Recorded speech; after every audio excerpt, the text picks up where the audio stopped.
How to fix Forza Horizon 5 not connecting online.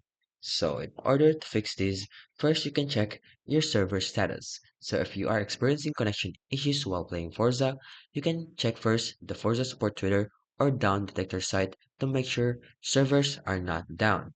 Then you want to restart your modem or router. So one of the simplest way to troubleshoot the connection issue is by restarting your own modem and router. You can unplug the power cable from your router and simply just wait for 1 minute and then plug the modem and router back in.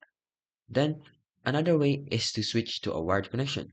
Since Ethernet is more stable than a Wi-Fi signal, so if you're playing Forza Horizon 5 on a wireless connection, try switching to a wired connection. Then you might want to update your network driver. So a network driver is a program that allows communication between your PC and network connections. So if you're using a corrupted or outdated network driver, you're likely to encounter connection issues. And then another way is by downloading the driver itself and then updating all and downloading an extension. Then lastly is allowing the game through the Windows firewall. So Windows firewall may block your game from connection to servers. To ensure Forza Horizon 5 works properly online, you should add the game to the exception list, and here's how you can do it. So on your keyboard, just follow these steps right here, and in the pop-up window, right here, change the settings, and then click another app, and in the new window settings, click browser to locate the file, and once you're done, make sure that the check marks under both the private and public columns.